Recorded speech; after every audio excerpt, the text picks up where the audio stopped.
Shalom प्रियजन हो आणि हॅपी न्यू इयर. अनुग्रह प्रार्थना सहभागितेच्या आजच्या या ऑनलाईन उपासनेमध्ये वर्षाच्या पहिल्या रविवारी मी सगळ्यांचं स्वागत करतो. आपण प्रार्थना करूया आणि आजची ही पहिली उपासना या वर्षातली प्रभूच्या हाती देऊया. प्रार्थना करू. परमदयाळू परमेश्वरा, आम्ही ऋणी आहोत. आम्ही तुझ्या अनेक आशीर्वादांचा अनुभव घेतलेला आहे आणि प्रभू, आम्हाला खरोखरच आम्ही तुझे कसे उत्तराई व्हावे हे समजत नाही.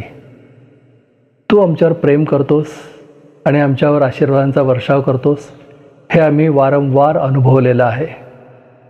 या नवीन वर्षाचा आशीर्वाद तू आमच्या जीवनात दिलास आणि प्रभू, आम्हाला एक नवीन संधी दिलीस, याबद्दल आम्ही तुझे आभार मानतो. या नवीन वर्षामध्ये आम्ही जात असताना आम्ही तुला विनंती करतो की तू आमचं नेतृत्व कर. तुझ्या बोटाला धरून आम्ही हे नवीन वर्ष आणि येणारी वर्ष चालावं म्हणून तू आमचं सहाय्य कर. प्रभू, आज आम्हाला ही उपासनेची संधी दिलीस म्हणून तुझे आभार मानतो. तुला विनंती करतो की ही उपासना तू आशीर्वादित कर. आम्हाला तुझ्या सानिध्याचा अनुभव येऊ दे. तू आमच्याशी बोलत आहेस हे आम्हाला जाणवू दे आणि तुझी वाणी ऐकून तू आम्हाला जे मार्गदर्शन करतोस, जे सांगतोस, त्याप्रमाणे आचरण करण्यासाठी आमचं सहाय्य कर. आमचं अशक्तपण आपल्या हातात घे आणि प्रभू, तू आमच्याबरोबर आहेस हा अनुभव आम्हाला सतत येऊ दे. आजची सर्व उपासना आम्ही तुझ्या हातात देतो. ही प्रार्थना येशू आमचा तारणारा त्याच्या नावानं करतो म्हणून तो ऐक. आमेन. चला तर प्रियजन हो, नवीन वर्षाची उपासना प्रभूच्या हातात दिलेलीच आहे. आपण त्याची मनापासून आत्म्यानं खरेपणानं आराधना करूया. आले आले वर्ष नवे आले, हे सुंदर गीत संजीवनीताई साताऱ्याहून सादर करते आहे. ऐकूया.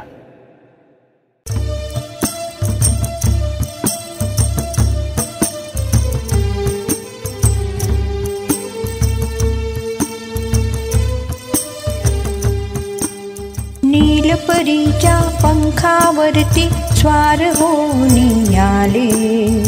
नीलपरीच्या पंखावरती स्वार होऊन आले.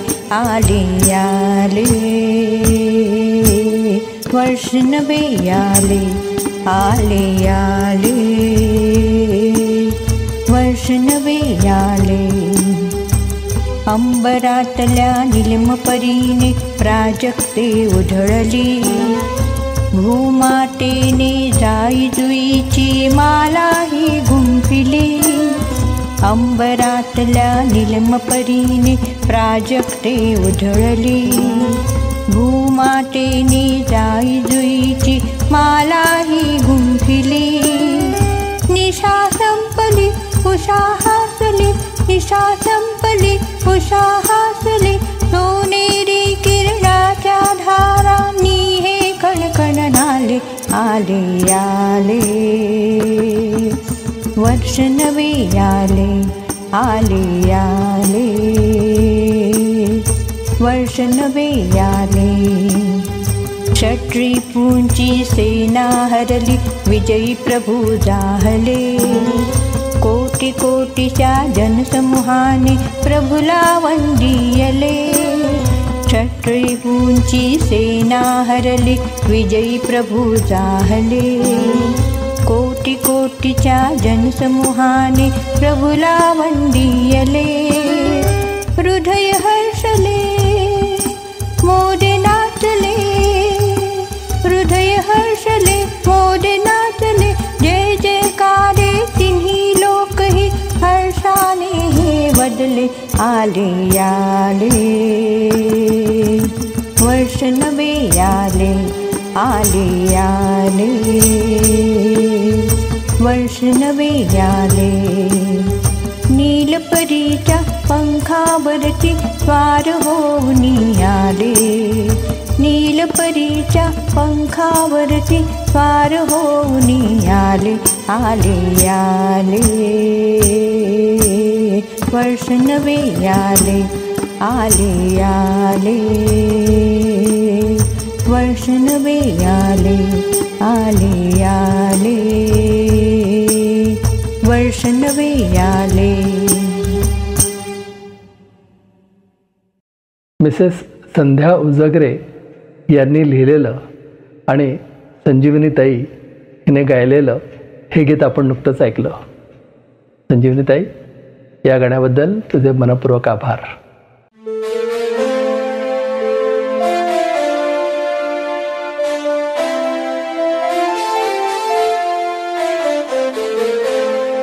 Shalom everyone, greetings from Tanzania.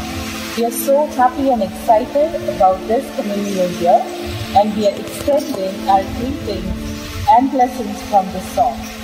Amen.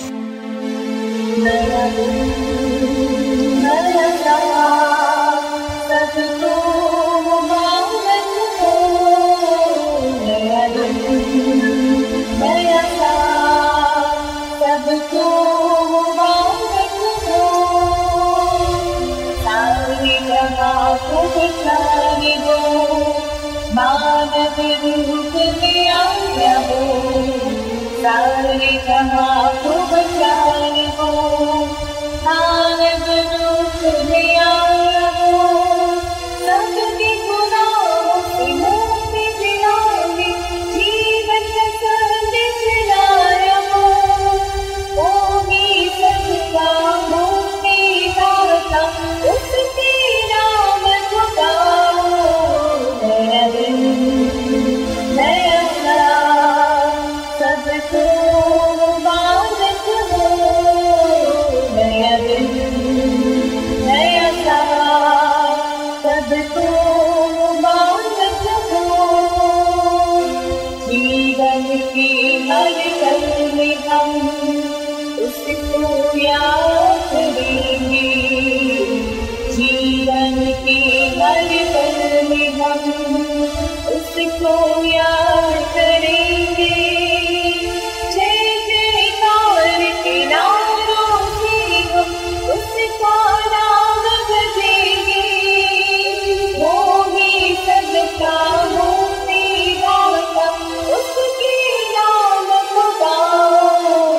नया दिन नया सबको मुबारक हो, नया दिन नया सबको मुबारक हो, सबको मुबारक हो, सबको मुबारक हो.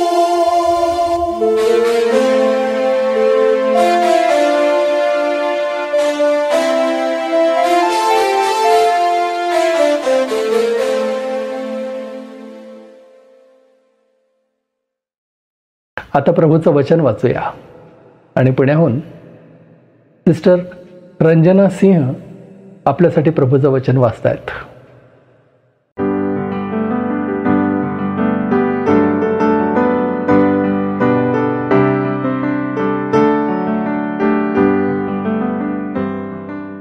ख्रिस्तात सर्वांना सलाम. आजचा शास्त्रपाठ आहे निर्गम 14:15-20. मग परमेश्वर मोशेला म्हणाला, माझा धावा करीत काय बसलास? इस्रायल लोकांना सांग की पुढे चला. तू आपली काठी उचलून आपला हात समुद्रावर उगार व त्याचे 2 भाग कर, म्हणजे इस्रायल लोक बर समुद्रातून कोरड्या भूमीवर चालतील. आणि पहा, मी स्वतः मिस्रायांची मने कठीण करीन आणि ते त्याच्या पाठीस लागतील. आणि फारो, त्याची सर्व सेना, त्याचे रथ व त्याचे स्वार यांच्यावर मी गौरवशाली होईन. फारो, त्याचे रथ व त्याचे स्वार यांच्यावर मी गौरवशाली झाल्याने मी परमेश्वर आहे हे मिस्री लोक ओळखतील. तेव्हा देवाचा दूत इस्रायली सेनेच्या पुढे चालत असे. तो निघून सेनेच्या मागे गेला आणि मेघस्तंभ त्याच्या आघाडीहून निघून त्यांच्या पिछाडीस उभा राहिला. तो मिस्रांची सेना आणि इस्रायलांची सेना यांच्या दरम्यान आला. तो ढग व अंधार होता, तरी रात्रीचा प्रकाश देत होता. रात्रभर एका पक्षाला दुसऱ्या पक्षाकडे जाता आले नाही. इथे आपला शास्त्रपाठ संपतो. देवबाप ही वचने आपणा सर्वांसाठी आशीर्वादित करू.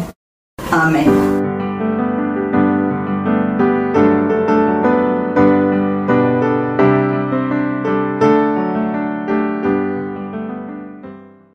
रंजनाताई, प्रभूचं वचन वाचण्यात आमचं पुढारीपण केलं, आपला बहुमूल्य वेळ दिलात, तुमचे मनपूर्वक आभार. आता दानार्पणाची वेळ झाली आहे. पुण्याहूनच सिस्टर पल्लवी मिस्त्री आपल्यासाठी गात आहेत, ख्रिस्ता स्तवा खालीवरी. चला त्या प्रभूचं स्तवन करूया गीतातून आणि आपलं दान प्रभूच्या चरणी आणूया.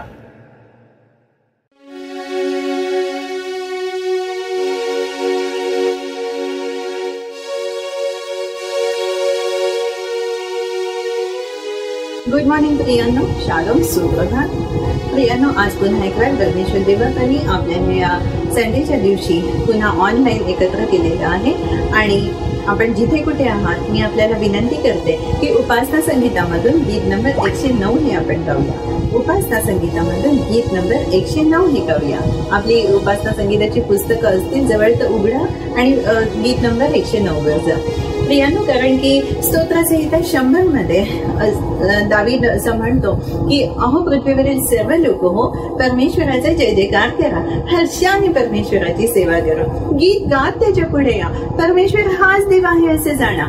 त्यानेच आम्हाला उत्पन्न केले, आम्ही त्याचेच आहोत, आम्ही त्याची प्रजा, त्याच्या करुणातील कळप आहोत. त्याचे उपकार स्मरण करीत त्याच्या द्वारात स्तवन करीत त्याच्या अंगणात प्रवेश करा. त्याचे उपकार स्मरण करा, त्याच्या नावाचे धन्यवाद करा, कारण परमेश्वर चांगला आहे. त्याची दया सनातन आणि त्याची सत्यता पिढ्यानपिढ्या टिकते. देवबापाची स्तुती असो. Glory be to God. हालेलुया. प्रियांनो, आपण जिथे कुठे आहात माझ्या बरोबर जॉईन करा प्लीज.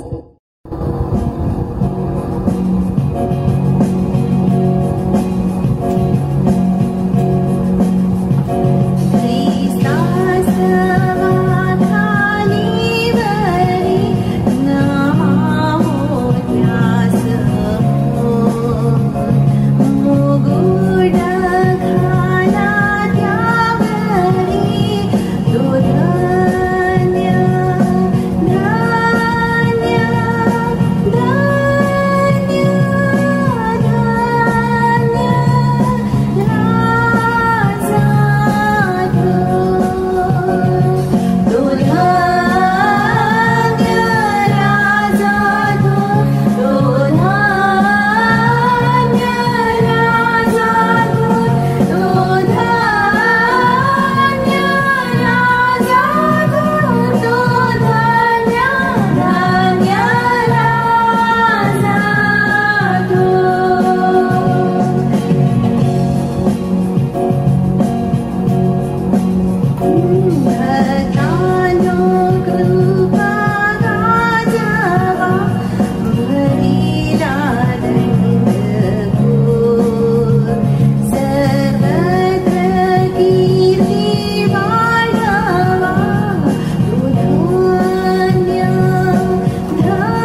सर्व मान महिमा गौरव प्रभू येशू ख्रिस्ताला असो, तो प्रभूंचे प्रभू आणि राजाचा राजा आहे. Glory be to God. Thank you all of us for joining us. Glory be to God. God bless you all.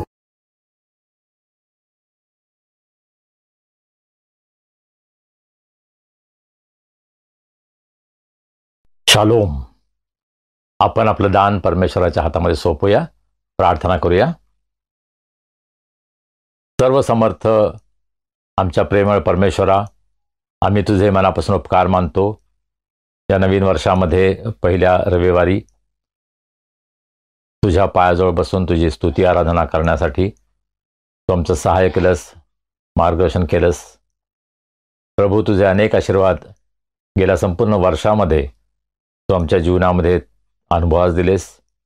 आणि या नवीन वर्षामध्ये आम्ही आलो असताना तुझ्या विश्वासूपणाबद्दल, तुझ्या चांगुलपणाबद्दल आम्ही तुझे मनापासून उपकार मानतो.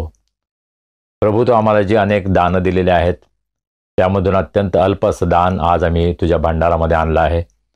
या दानाचा तू स्वीकार कर, हे दान आशीर्वादित कर.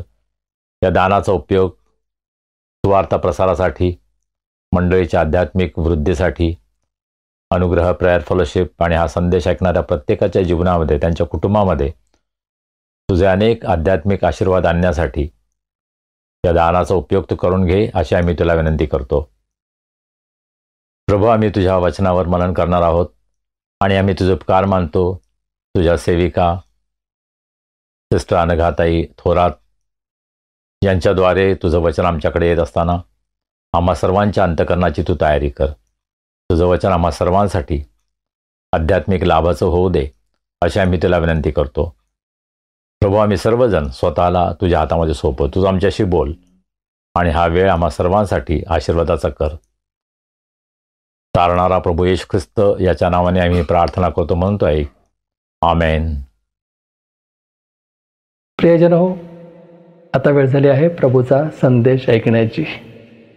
आणि आज प्रभूचा संदेश आपल्यापर्यंत आणतायत आपल्या सगळ्यांच्या आवडत्या हो सिस्टर अनघा थोरात.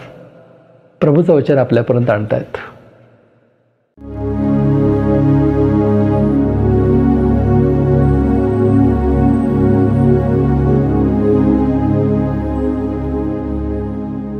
देवबापाची स्तुती असो, त्याच्या नावाला धन्यवाद असो.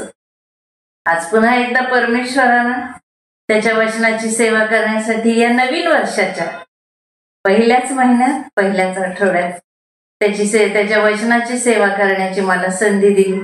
सर्व गौरव प्रभू येशूला. तसंच देवबापाची स्तुती मी यासाठी सुद्धा करते की आपले अनुग्रह या YouTube चॅनलचे सर्व रेव्हरंड संजय गायकवाड सर आणि ब्रदर पीटर गायकवाड सर या दोघांचेही मी मनापासून आभार मानते. सर, आपण मला वारंवार संधी देत आहात, माझ्याकडून देवाची सेवा करून घेत आहात. सर्व गौरव परमेश्वराला देते. वचनाकडे जाण्यापूर्वी आपण प्रार्थना करूया. सर्व समर्थ थोर आणि दयाळू बाप्पा, या नवीन वर्षाच्या पहिल्याच आठवड्यात तुझ्या पवित्र चरणी तू आम्हा सर्व बहीण भावनांना घेतलंस. तुला धन्यवाद देते, तुझी स्तुती करते. परमेश्वर, हे वर्ष निश्चित तू आम्हाला तुझे आशीर्वाद, तुझी कृपा प्राप्त व्हावी यासाठी दिलं आहे. आणि या वर्षामध्ये आम्ही पुढे चालावं तुझ्या सेवेमध्ये, एका ठिकाणी थांबून न राहता. ही सुद्धा तुझी इच्छा आहे, म्हणूनच हे वर्ष आम्हाला दाखवलंस. प्रभू, हे पवित्र वचन सांगत असताना माझ्या अणुरेणूचा ताबा तुझ्या पवित्र हाती आणि प्रत्येक शब्द केवळ तुझ्या गौरवासाठी पवित्र आत्म्याच्या सामर्थ्याने यावा ही कृपा. आणि आम्हा प्रत्येकाला आशीर्वादित कर. प्रभू येशूच्या सामर्थ्यशाली नावात मागते बाप्पा, म्हणून तो आहे. आमेन, आमेन.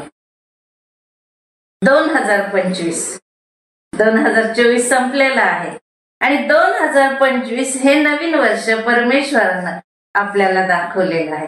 2025 हा जो अंक आहे, हा जो नंबर आहे, हा 5 या अंकाच्या मध्ये येणारा तो आहे. म्हणजे 5 अंकाच्या ओळीतला तो आहे. आणि 5 हा अंक आपल्या बायबलच्या नुसार ज्यावेळेस आपण पाहतो तर तो कृपेचा अंक आहे. 5 हा जो अंक आहे तो कृपेचा अंक आहे. बघा तुम्ही, आपण ज्यावेळेस अभ्यास करतो त्यावेळेस नोहाचा उल्लेख 5 वेळा आल्यानंतर परमेश्वराची कृपादृष्टी त्याच्यावर झाली असं वचन आहे. दाविदाचा उल्लेख 5व्या वेळेला आल्यावर परमेश्वराच्या आशीर्वादांचा उल्लेख आहे. रूथचा उल्लेख 5व्या वेळेला जेव्हा येतो तेव्हा तिच्यावरची कृपादृष्टी प्रभूची आपल्याला दिसते. असे अनेक उदाहरण आहेत, सगळे मी देणार नाही. मुद्दा महत्वाचा हा आहे की 5 हा अंक कृपेचा आहे आणि 2025 हा 5 अंकातला आहे. आणि म्हणून हे वर्ष तुमच्या माझ्यासाठी कृपा घेऊन आलेलं आहे. म्हणून आपण अधिक उत्साहानं, अधिक जोमानं या वर्षामध्ये पुढे जायचं आहे. बघा, देवाचं वचन आपल्याला या ठिकाणी असं सांगतं. आजचा जो शास्त्रपाठ आपण वाचलेला आहे त्या शास्त्रपाठामध्ये असं लिहिलेलं आहे की मग परमेश्वर, निर्गम याचा 14वा अध्याय 15 आणि 16 ही 2 वचनं. मग परमेश्वर मोशेला म्हणाला, माझा धावा करीत काय बसलास?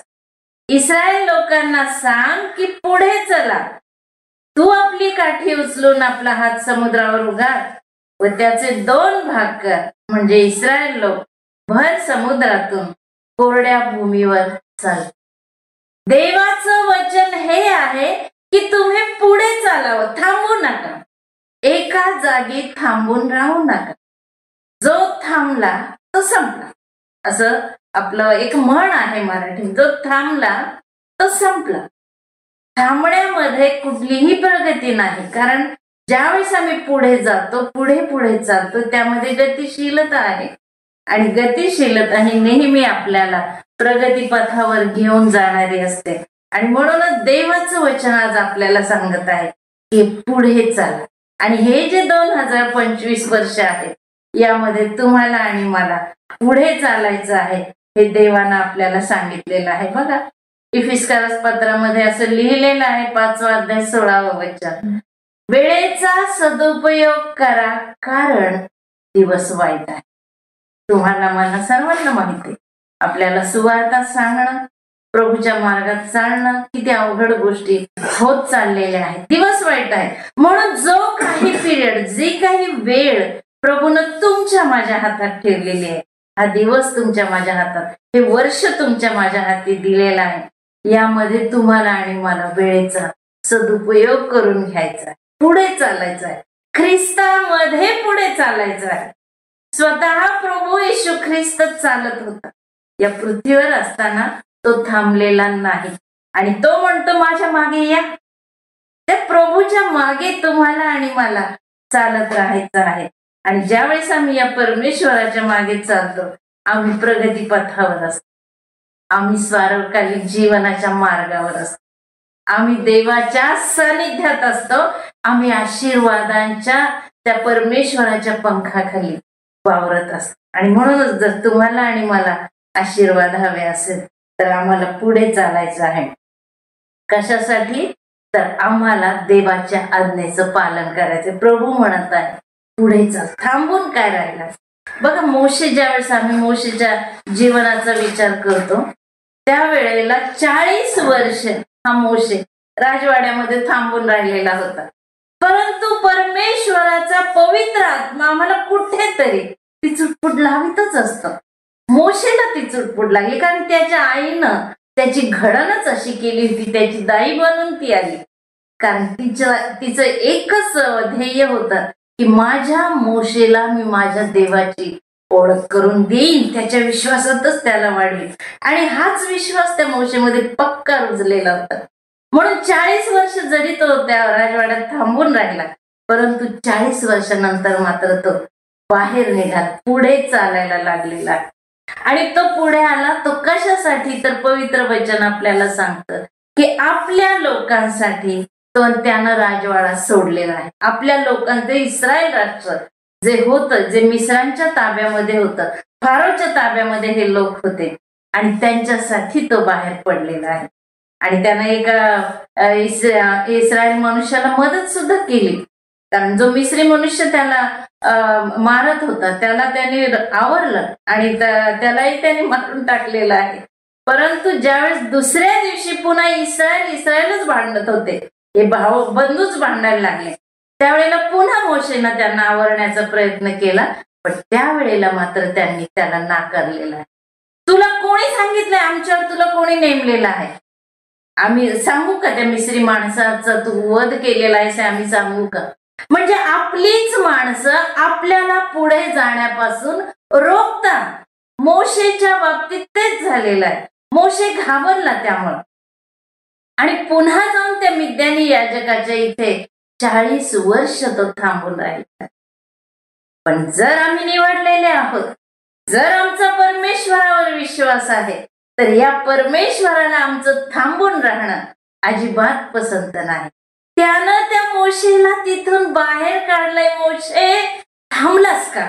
पुढे चालायचंय. तुझ्याकडून मला मोठं कार्य करून घ्यायचं आहे.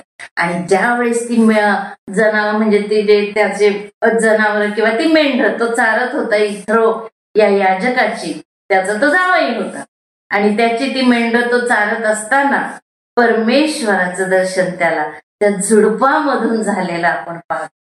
आणि त्या ठिकाणी तो झुडपाच्या जवळ जायला लागला. सगळी स्टोरी आपल्याला माहिती, मी डिटेल जाणार नाही.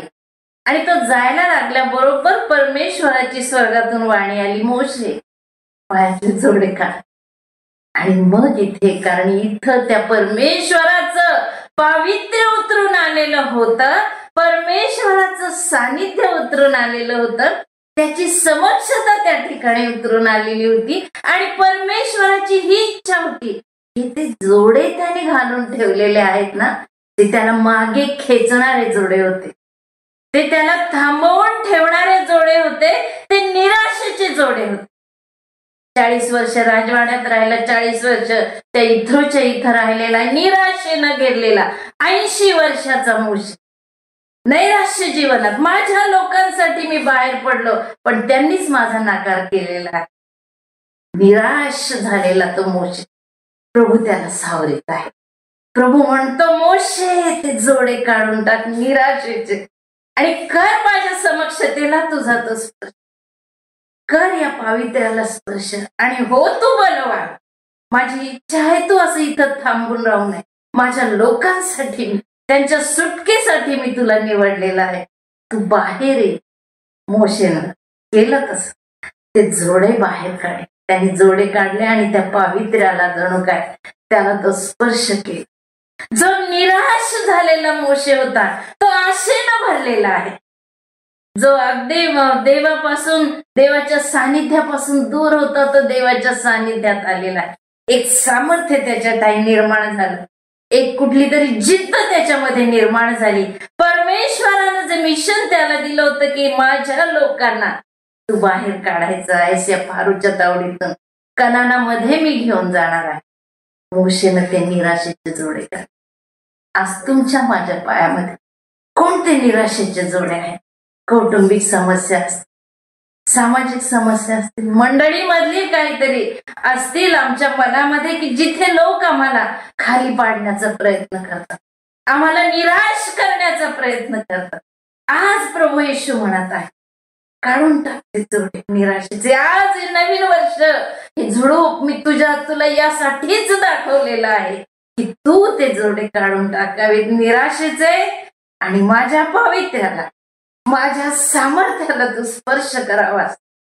आज आमच्या मनामध्ये ती निराशा काढून टाकूया.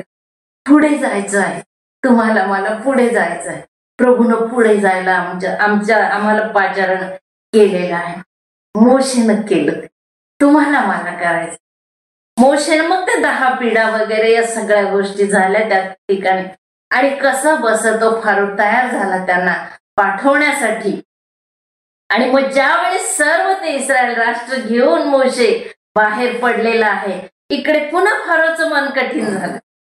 तांबडा समुद्र पुढे हात ठाकलेला आहे, वाहून वेगानं वाहणारं ते पाणी त्या ठिकाणी होतं. आणि मागून बघतात तर ते फारोचं सैन्य आले. मागे फारो मागे लागलेला आहे सैन्यासहित, पुढे तो समुद्र आहे. वाटा सगळीकडून बंद, रानाचा प्रदेश, कुठेही धावण्यास जागा नाही. पुन्हा एक वार मोशे थबकलेला आहे, पुन्हा एक वार ते इस्रायल राष्ट्र एका ठिकाणी थांबलेलं आहे.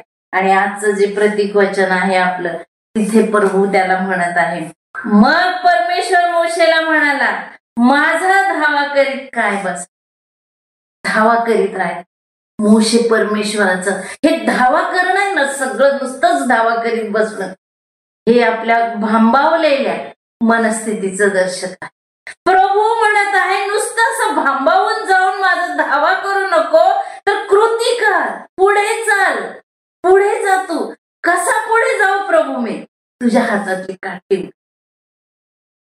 मोशेनं काठी उगारली त्या समुद्रावर. समुद्र कोरडी जमीन तिथं तयार परमेश्वरानं केलेली आहे. मोशे आणि संपूर्ण इस्रायल राष्ट्र त्या जमिनीतून पार गेले. बघा, पुष्कळदा आमच्या जीवनामध्ये आम्ही प्रभूसाठी कार्य करायला जातो, आमच्या कुटुंबासाठी आम्ही पुढे धावत असतो, निघत असतो, पण निश्चितपणे समस्या येतात की कुठे जावं आम्हाला समजत नाही. चहूबाजूने जणू काय अंधारून आल्यासारखं आम्हाला वाटतं, प्रकाशाचं किरण दिसत. त्यावेळेस प्रभू म्हणत आहे काठी उगार. आणि कोणती काठी आहे जी मोशेच्या हातात ऍक्च्युअल काठी होती? आज तुमच्या माझ्या हातामध्ये परमेश्वरानं ही काठी दिलेली आहे. हे पवित्र शास्त्र तुमच्या माझ्यासाठी दिलेलं आहे. आणि हे पवित्र शास्त्र घेऊन त्याच्यातली वचनं ज्यावेळेस आम्ही मनन चिंतन करतो, त्यावेळेला ते आम्हाला मार्ग दाखवत असतात. स्तोत्रसंहिता 119-105 आपल्याला सांगतात ती वचनं आमच्यासाठी प्रकाश आहे, आमच्या मार्गावर ते आम्हाला मार्गदर्शन करणारी ती वचनं आहेत. म्हणून ही काठी तुम्हाला मला घ्यायची आहे आणि आम्हाला पुढचा प्रवास करायचा आहे. मोशेनं अगदी कनानापर्यंत त्यांना आणून सोडलेला आहे. मोशे जाऊ शकला नाही, परंतु नंतर आपण पाहतो रूपांतराच्या डोंगरावर तो गेलेला आहे. तिथे स्वर्गामध्ये निश्चित आहे प्रभू येशू त्याला भेटलेला आहे रूपांतराच्या डोंगरावर. किती महान कार्य! ज्यावेळेस आम्ही पुढे चालत राहतो त्यावेळेला परमेश्वराचं सानिध्य आमच्या बरोबर असतं आणि ते आम्हाला मार्गदर्शन करीत असतं. थांबून राहायचं नाही. 2025 आम्हाला पुढे चालण्यासाठी पाचारण करीत आहे. दुसरी गोष्ट म्हणजे फक्त धावा न करता आम्हाला त्या परमेश्वरासाठी कृती सुद्धा करायची आहे. आता दुसरी गोष्ट म्हणजे परमेश्वर असं म्हणतो की तुमच्यामधलं भय काढून टाका. पहिली गोष्ट म्हणजे निराशा काढून टाका. नुसताच धावा करीत बसू नका, तर कृती करा. आणि दुसरी गोष्ट म्हणजे तुम्ही आपलं भय काढून टाका.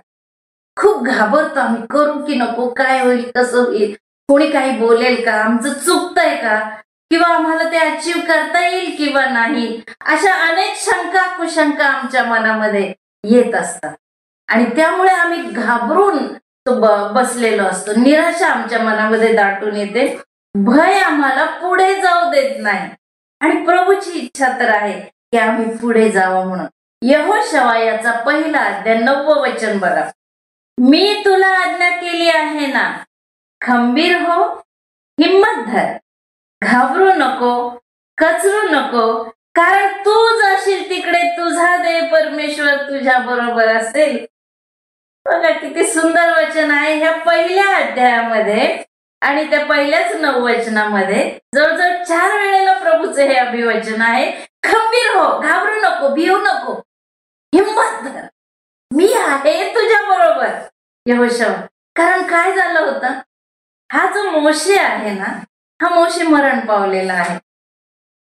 नबो पर्वतावर परमेश्वराने त्याला बोलावलेलं होतं आणि तिथं तो मरण पावलेला आहे. आणि संपूर्ण जबाबदारी आता यहोशवावर येऊन पडली. आणि आपण जाणतो इस्रायल लोक कसे होते, किती कुरकुर त्यांनी ती 40 वर्ष मोशेच्या भोवती केलेली होती.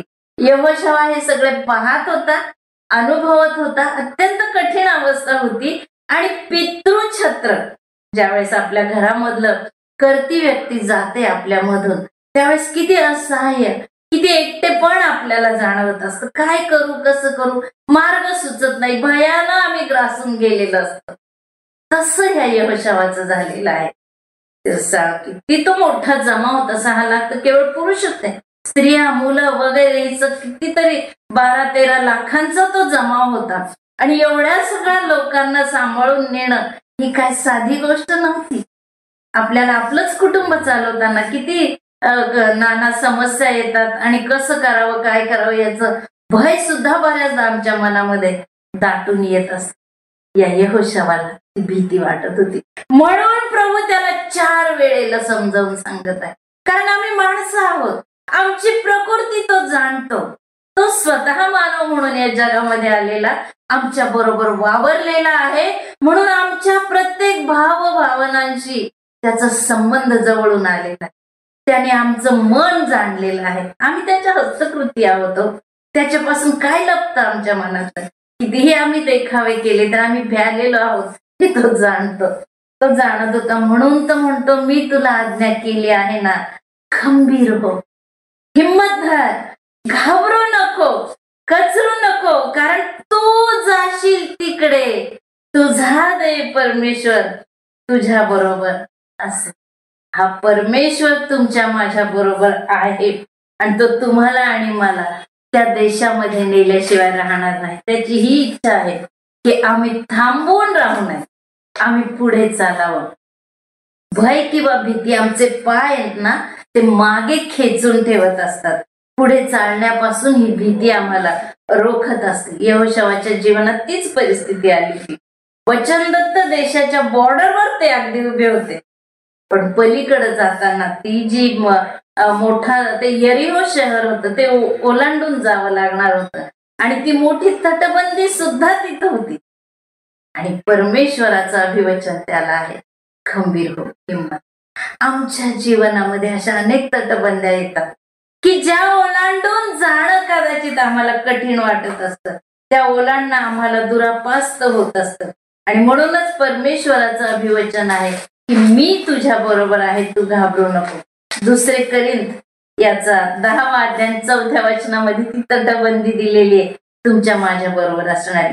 कारण आमच्या युद्धाची शस्त्रे दैहिक नाहीत, तर तटबंदी जमीनदोस्त करण्यास ती देवाच्या दृष्टीने समर्थ आहेत. तर्क, वितर्क व देवाविषयक ज्ञानाविरुद्ध उभारलेले असे सर्व काही पाडून टाकून आम्ही प्रत्येक कल्पना अंकित करून तिला ख्रिस्ता पुढे मान वाकविण्यास लावू. तर्क, वितर्क, देवाविषयीचा ज्ञान या सगळ्या तटबंद्या आमच्या समोर आहेत आणि त्या फार मोठ्या आहेत. त्या काढणं किंवा त्या पाडणं आम्हाला शक्य आहे. यहोशवानं काय केलं? परमेश्वरानं सांगितलं, स्तुतीचा जयघोष करा, फक्त बाकी काही नाही, मी आहेच तुझ्या बरोबर, तू फक्त जयघोष कर. आणि मग ते संपूर्ण राष्ट्र त्या तटबंदीला, त्या यरीहो प्रांताला ते फेऱ्या मारत होते. 7 दिवस त्यांनी ते केलं आणि तो जयघोष इतका मनापासून आणि अतिशय अंतःकरणाच्या खोलीतून निघालेला होता की ती तटबंदी जागच्या जागी कोसळून पडलेली आहे. कारण परमेश्वर त्यांच्या बरोबर आहे. यहोशवा थांबला नाही. यहोशवानं थांबावं ही देवाची इच्छा नव्हती. यहोशवानं पुढे जावं ही परमेश्वराची इच्छा होती. म्हणून तो त्याला म्हणतो, परमेश्वराचा सेनापती यहोशवास म्हणाला. यहोशवा 5:15. परमेश्वराचा सेनापती यहोशवास म्हणाला, आपल्या पायातले जोडे काढ, कारण ज्या जागी तू उभा आहे ती पवित्र आहे. आता हे जोडे होते भयाचे, हे जोडे होते भीतीचे. म्हणूनच परमेश्वर त्याला म्हणत आहे, भीतीचे जोडे काढून टाक आता तुझ्या पायात. मोशेला सांगितलं, निराशेचे जोडे काढ, अस्वस्थपणाचे जोडे काढ. आणि यहोशवाला सांगत आहेत की भीतीचे, भयाचे जोडे काढून टाक. घाबरू नको, भिवू नको, कचरू नको, मी तुझ्या बरोबर सतत आहे. आणि यहोशवानं उपकार स्तुतीच्या अंतःकरणाने जेव्हा तो जयघोष केला, ते जोडे निघून गेले आणि त्यांनी कनानाच्या दिशेनं वाटचाल पुढे पाऊल टाकलेलं आहे. पुढे त्यांची वाटचाल सुरू झालेली आहे आणि ते कनानामध्ये पोचलेले आहेत. देवाची किती आम्ही स्तुती करावी की हा परमेश्वर आपल्याला या प्रकारे चालवतो आणि तो आम्हाला पुढे पुढे नेत असतो. 3री गोष्ट म्हणजे निराशेचे जोडे काढायचे, भयाचे जोडे काढायचे. आता आमच्या स्वभावाचे देह स्वभाव जो तुमच्या माझ्यामध्ये आहेत त्याचे जोडे तुम्हाला आणि मला पायातून काढून टाक. हा देह स्वभाव अत्यंत वाईट, तो आम्हाला नेहमी मागे खेचत असतो. आणि ते जोडे ज्यावेळेस आम्ही आमच्या पायातून काढतो त्यावेळेस आम्ही पुढे चालू शकतो, त्यावेळेस आम्ही पुढे वाटचाल करतो देवाची, कारण ती इच्छा आहे पुढे चला असं तो आपल्याला म्हणत आहे. म्हणून ज्यावेळेस आम्ही रूथच्या पुस्तकामध्ये येतो आणि रूथच्या पुस्तकामध्ये असं लिहिलेलं आहे की त्या ठिकाणी तो जो आप्त आहे नामीचं वतन सोडवणारा एक आप्त होता. आणि तो बोआज त्याला विचारतो तू ते वतन सोडव म्हणून, परंतु तो आपली असमर्थता दाखवतो, कारण रूथशी विवाह करावा लागणार होता आणि तो म्हणतो मला नाही ते शक्य. तर हा जो तो पहिला जो आप्त होता तो आमचा देह स्वभावाचा सुद्धा असू शकतो. हा देह स्वभाव जो आहे ना तो आम्हाला त्या सार्वकालिक जीवनाच्या वतनापासून दूर ठेवत असतो. म्हणून तुम्हाला आणि मला ते देह स्वभावाचे जोडे जे आहेत ते काढून टाकायचे आहेत. बघा, नामीचा हा आप्त म्हणतो रूथ याचा 4 अध्याय 8 वचन. पहिला आप्त बोआज म्हणाला तू ते वतन संपादन करून घे, मग त्याने आपले पायतण काढून टाकले. देह स्वभावाचे हे पायतण आहेत किंवा देह स्वभावाचे हे जोडे आहेत, ते तुम्हाला आणि मला काढून टाकायचे आहेत. कारण हा देह स्वभाव आम्हाला नेहमी मागे खेचत असतो. देह स्वभावामुळे आम्ही जगाच्या मोहामध्ये जास्त रमतो आणि परमेश्वरापासून दूर जाऊन या जगामध्ये थांबून राहतो. जी देवाची आज्ञा आहे की आम्ही पुढे गेलं पाहिजे ते आम्ही पुढे जात नाही. तरुण धावत आला, धावत त्या प्रभूच्या चरणाजवळ पडला. प्रभूजी, सार्वकालिक जीवन हे वतन मिळवण्यासाठी मी काय करू? प्रभूने सगळ्या आज्ञा बोलून दाखवल्या त्याला. हो बाप्पा, मी सगळं तरुणपणापासून सगळं पाळीत आलं. एक आज्ञा त्याने ठेवली होती प्रभूने खास राखून. तो म्हणतो जा आता तुझं जे काही असेल ते गोरगरिबात वाटून दे आणि चल माझ्या मागे ये. कोणती आज्ञा होती? लोभ धरून नको. मुद्दाम लपवून ठेवली प्रभूने, कारण ती त्यालाच ओळखता यावी यासाठी. तो सगळं जरी म्हणत होता मी तरुणपणापासून सगळ्या आज्ञा पाळतो, पण ही लोभ धरू नको ही आज्ञा. लोभ त्याला दुसऱ्यांच्या वस्तूंचा नव्हताच हो, त्याला लोभ त्याच्याच संपत्तीचा होता. त्याच्यावर तो प्रेम करीत होता अधिक, आणि ती संपत्ती त्याला सोडायची नव्हती. आणि त्यासाठी त्यानं त्या प्रभूला सोडलं, त्या संपत्तीच्या मागे. त्या दिवशी तो जगातील सर्वात गरीब ठरला, सर्वात गरीब श्रीमंत तरुण तो ठरलेला आहे. कारण ख्रिस्त ही संपत्ती त्यानं सोडून दिली. आज प्रभू तुम्हाला आणि मला म्हणा, त्या देह स्वभावाचे जोडे तुम्ही काढून ठेवा, त्या लोभावर विजय मिळवा. कारण प्रथम स्थानी केवळ ख्रिस्त हवा आहे, प्रथम स्थानी आमचा परमेश्वर हवा आहे. आणि ज्या वेळेस परमेश्वराला आम्ही प्रथम स्थान देतो त्यावेळेला आमची यशाची वाटचाल ही पुढे पुढे जाणारी असते. मग ती आध्यात्मिक क्षेत्रातली असू दे किंवा आमच्या या दैहिक जीवनातली सुद्धा असू दे. याबेसानं प्रार्थना केली होती, प्रभू माझ्या कानाती वाढव, माझा व्यवसाय तू वृद्धिंगत कर. प्रभूने दिले ते आशीर्वाद त्याला. का दिले? कारण त्यानं परमेश्वराकडे मागितलेलं आहे, परमेश्वराला प्रथम स्थान दिलेलं आहे. परमेश्वराला जिथे प्रथम स्थान आहे त्या ठिकाणी आमची पुढे वाटचाल आहे, यशाकडे वाटचाल आहे, परमेश्वराच्या सानिध्याकडे वाटचाल आहे, सार्वकालिक जीवनाकडे वाटचाल आहे. जेव्हा आमची अशी वाटचाल चालू होते परमेश्वराचे भरभरून आशीर्वाद तुमच्या माझ्यावर येतात. आज या नवीन वर्षामध्ये परमेश्वराची ही इच्छा आहे की आम्ही त्याच्या मार्गामध्ये जात असताना आम्ही पुढे पुढे चालावं. आम्ही या 2025 मध्ये ते निराशेचे जोडे काढून टाकूया आणि आशेचे. आशा ही फार महत्वाची आहे. पौल सांगत आहे विश्वास, आशा आणि प्रीती ही तिन्ही टिकणाऱ्या गोष्टी आहेत. आशा ही टिकणार, न दिसणाऱ्या गोष्टी विषयीची आशा. ते मुकुट आपल्याला आज दिसत आहेत का? नाही दिसत, पण ते आम्हाला आशा आहे तो मुकुट मला मिळणार आहे. आणि तो घेण्यासाठी तुम्हाला आणि मला ही निराशा आमच्या जीवनातली ही आमची घालमेल जी असते, फक्त धावा करून तिथंच थांबून राहणं जे असतं ते सोडायचं आहे आणि पुढे वाटचाल करायची. हे आशेचे जोडे आम्हाला परिधान करायचे, पुढे वाटचाल करायची आहे आणि भयाचे जोडे आम्हाला काढून टाकून त्या कनानामध्ये प्रवेश करायचा आहे जो त्या यहोशवानं केलेला आहे. कारण प्रभू आहे आमच्या बरोबर. अहो कष्टी व भाराक्रांत जन तुम्ही सर्व मजकरी आणि विसावा घे. त्या प्रभूमध्ये विसावा आहे, त्या प्रभूमध्ये सार्वकालिक जीवन, त्या प्रभूमध्ये शांती आहे, प्रीती आहे, आनंद आहे आणि आशा आहे. काढून टाकू हे भयाचे जोडे आणि त्या परमेश्वराच्या सानिध्यात पुढे आणि पुढे वाटचाल करीत राहू.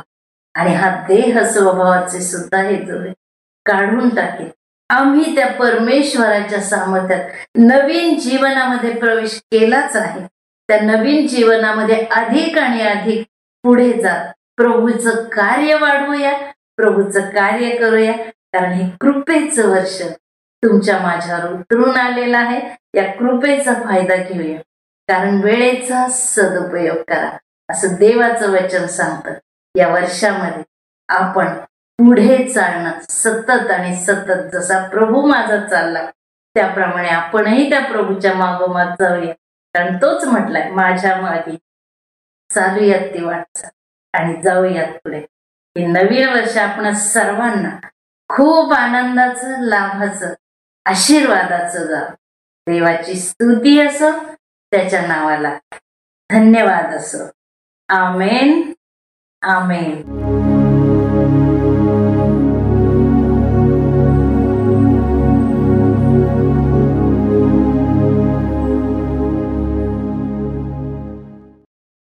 अनघाताई, प्रभूचं वचन इतकं सुंदर आमच्यापर्यंत आणलं. प्रभूचं मार्गदर्शन ह्या वर्षासाठी आमच्यासाठी काय आहे हे आम्हाला समजावून सांगितलं. तुमचे मनपूर्वक आभार. शालोम. कसे आहात आपण सर्व? हे नवीन वर्ष आपणा सर्वांसाठी, आपल्या कुटुंबासाठी, आपल्या प्रियजनांसाठी, आपल्या मंडळीसाठी अत्यंत आनंदाचं, आशीर्वादाचं, आरोग्याचं, कृपेचं, परमेश्वराच्या मार्गदर्शनाचं ठरो, ही माझी आपल्या सर्वांसाठी प्रार्थना आहे. नवीन वर्षाच्या आपल्या सर्वांना मनपूर्वक शुभेच्छा. देवबाप तुम्हाला आशीर्वादित करो. अनुग्रह प्रेयर फेलोशिपच्या मराठी भक्तीमध्ये प्रभूचं वचन आणण्यासाठी आम्ही मिसेस अनघा थोरात यांना विनंती केली होती आणि त्यांनी अतिशय सुंदर प्रभूचं वचन आज आपल्याकडे आणलेलं आहे. त्याबद्दल आम्ही अनघाताईंचे मनापासून उपकार मानतो. त्या खरं म्हणजे फार बिझी असतात परंतु तरीसुद्धा आमच्यासाठी वेळ देतात आणि प्रभूच्या वचनाची सेवा करतात. त्याबद्दल आम्ही प्रभूला धन्यवाद देतो. आपण प्रार्थना करूया. सर्व समर्थ जिवंत प्रभुदेवा, आम्ही तुझे मनापासून उपकार मानतो. आज या भक्तीमध्ये आम्हा सर्वांना सहभागी होण्याची सुंदर संधी तू दिलीस. तुझी स्तुती आराधना करण्यासाठी, तुझं वचन ऐकण्यासाठी प्रभू तू आम्हाला कृपा पुरवलीस. त्याबद्दल आम्ही तुझे उपकार मानतो. प्रभू, तुझं जे वचन आमच्याकडे आलं आहे त्यावर आम्ही मनन करावं, विचार करावा आणि आमच्या जीवनामध्ये त्याचं आज्ञापालन आम्ही करावं, यासाठी आम्हा सर्वांचं सहाय्य कर. प्रभू, आज आमच्यामध्ये कोणी आजारी आहेत, दुःखी आहेत, निराश आहेत, संकटात आहेत, त्यांना आम्ही तुझ्या दयासनासमोर उंच करतो. आम्ही प्रार्थना करतो प्रभू, तू आज त्यांना स्पर्श कर, आरोग्य दे. तुझी कृपा, तुझं सहाय्य, तुझं मार्गदर्शन त्यांना लाभू दे. या नवीन वर्षामध्ये तुझ्या आरोग्याचा, तुझ्या कृपेचा, तुझ्या आशीर्वादाचा हात आम्हा सर्वांवर असू दे, हे आम्ही प्रार्थना करतो. ज्यांचे वाढदिवस आहेत, विवाहाचे वर्धापन दिन आहेत, त्यांच्याबद्दल आम्ही तुला धन्यवाद देतो. आम्ही प्रार्थना करतो प्रभू, त्यांच्या जीवनामधील हे नवीन वर्ष त्यांच्यासाठी अत्यंत आशीर्वादाचं वर्ष कर. त्यांची प्रत्येक गरज पूर्ण कर आणि त्यांचं जीवन इतरांसाठी आशीर्वाद ठरावं, अशा प्रकारचा अनुग्रह तू कर. प्रभू, या येणाऱ्या आठवड्यामध्ये तू आम्हा सर्वांची काळजी घे. आम्हाला सुरक्षित ठेव, निरोगी ठेव आणि तुझी सेवा करण्यासाठी आम्हा सर्वांचा उपयोग तू करून घे, अशी आम्ही त्याला विनंती करतो. आम्ही सर्वजण स्वतःला तुझ्या हातामध्ये सोपवतो. तारणारा प्रभू येशू ख्रिस्त याच्या नावाने आम्ही प्रार्थना करतो म्हणून तो ऐक. आमेन. प्रभूनं शिकवलेली प्रार्थना करूया. हे आमच्या स्वर्गातील पित्या, तुझे नाम पवित्र मानले जाओ, तुझे राज्य येवो, जसे स्वर्गात तसे पृथ्वीवरही तुझ्या इच्छेप्रमाणे हो. आमची रोजची भाकर आज आम्हास दे, जशी आम्ही आपल्या अपराधांची क्षमा करतो तशी तू आम्हाला आमच्या अपराधांची क्षमा कर. आणि आम्हास परीक्षेत आणू नकोस, तर आम्हास वाईटापासून सोडव. कारण की राज्य, सामर्थ्य आणि गौरव ही सर्व काळ तुझीच आहेत. आमेन. आणि आता देव बापाची प्रीती, प्रभू येशू ख्रिस्ताची कृपा, पवित्र आत्म्याची सहभागिता, शांती, आनंद आणि आरोग्य आम्हा सर्वांसह आमच्या प्रियजनांबरोबर, देवाच्या सर्व लोकांबरोबर आता आणि सदा सर्व काळ असो. आमेन. सुवंद्य देवा परात्पर, स्तवा हो त्याला थालीवर, तो बाप पुत्र आत्मा प्रेत्याला द्या अनंत मान. आमेन.